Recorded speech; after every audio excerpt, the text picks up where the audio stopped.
Let me just reiterate over that. Security sources have informed CNN News 18 that the attack on the army vehicle happened from two sides. An ambush was laid by the terrorist who opened indiscriminate fire on them. There was also an attempt to snatch rifles from the army truck. The style is very similar to what has been seen in Poonch and Rajouri. The area is connected to Poonch on one side and also has a line of control running by something that has been mentioned by Ishan Mani already. There in fact is a possibility of terrorists coming in from Poonch as forces have built up pressure at that location. Ishan, coming back to you, apologies for earlier.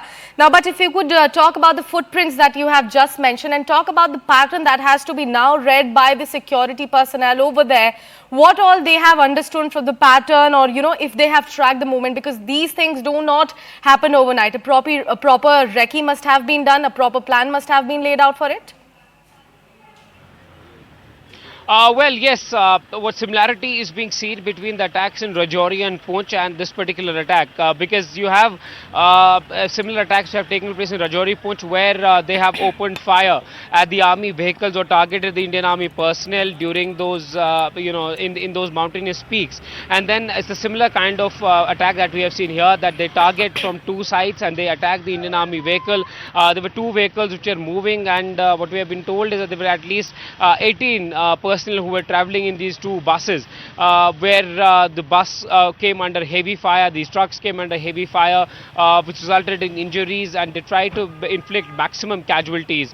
We have seen in Rajouri and Poonch that similar kind of attacks have taken place, and we haven't seen these attacks take place in Kashmir from at least last 4 or 5 years, where army or any security force personnel, a bus comes under attack from the militants.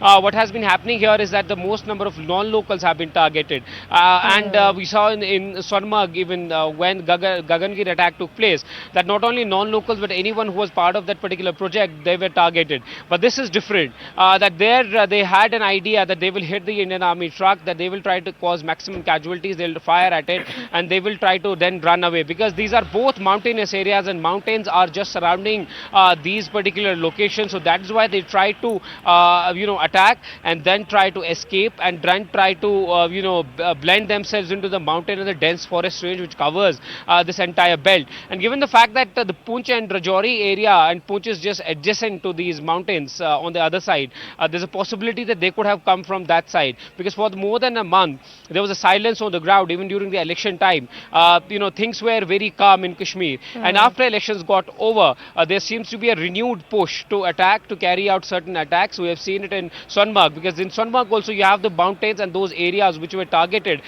those hutments of the workers, they are just adjacent to the mountain range and the forest range, and there's a possibility that two attackers who opened fire with sophisticated weapons including AK-47 and M4 might have escaped in these mountains. A similar could be seen in this particular case as well. Let me give you an idea how the mountain range is. I'll ask my VJ Mohammed Ayub to pan and show you that these mountain ranges, as you see, are very dense, and behind these mountain ranges, if you go through that, trekking through that area, then you will technically enter Rajouri, Poonch area. So that is why what security forces suspect is that there's a possibility of them coming in from Poonch, or there's a possibility of infiltration having taken place recently. Now this particular belt has been one of the traditional routes of infiltration for the outfits like Jaish-e-Mohammed, who have come in during the 90s using that particular track.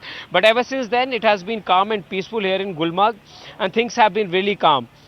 But now, since this attack has taken place, there will be a lot of change in the SOPs. The forces will try to ensure that there is proper frisking taking place, and as we are seeing that the J&K police has been deployed to frisk through this particular area to ensure that any vehicle which is going towards that location is checked properly. The tourists are moving smoothly, because there was an apprehension that the tourists might get scared.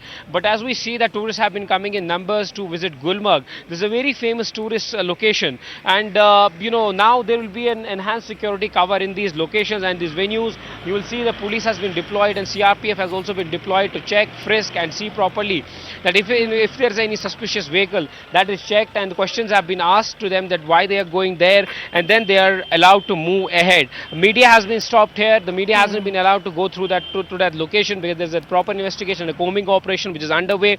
That area where the attack has taken place is manned by the Indian Army, and it is generally scanned. You don't get permission to visit that area since it's a forward area is very close. You have to seek permission if you for a tourist to visit that particular area. So it's a very an area where one would not have expected an attack to take place, and that is what these militants have tried to choose. They have tried to choose a location where guard is a little down and forces are not so alert because there has been peace. There is also high altitude warfare school which is just adjacent to the area where the attack has taken place, where the army men are trained every year for the high altitude warfare, particularly during the winter months, and they are taught skiing skills. They are taught avalanche skills in the high altitude warfare school. So yes, this is a cause of concern for the security force and agencies. Now one has to see that what kind of strategy do they follow and how they are able to devise a plan to ensure that these attacks do not take place, are not replicated. But the militants seem to have upped their ante, and they are trying to maximize the number of attacks. Yes, yesterday you had a non-local being shot at in his hand. Lucky that he escaped unhurt, but got some injury in his hand. Even before that in Shopian, then it happened. So it seems like that there is an an attempt to derail peace, and how the security force will be able to deal with it, one has to wait and see. And in coming days, you will see there will be enhanced security on the ground. Patrolling will increase. There will be a monitoring of sensitive areas through drones, and even as we speak, the army is trying to keep a surveillance of that particular area where the attack has taken place using helicopters. Right, Ishan, thank you so much for all of those details. In fact, showing us a bit of the idea about the topography of the location that you are currently reporting from. Would request you to please take care of yourself as well. We have a reaction also coming in over the same story. Let's take a look at that, since Ishan has already mentioned the victim of the terrorist attack yesterday there in Gulmarg. Let's take a look at what victims' kin has to say about all of this. ये वाकया अफसोसनाक एक वाकया है, क्योंकि एक नौजवान जो कि अपना रोज़गार कमाने के लिए आर्मी के साथ वैसे थे पोर्टर काम कर रहा था, और ये कोई परमानेंट जॉब नहीं था. It was only for 6 months, और 6 महीने के बाद इनको फिर से इस काम से सबकदोश होना था.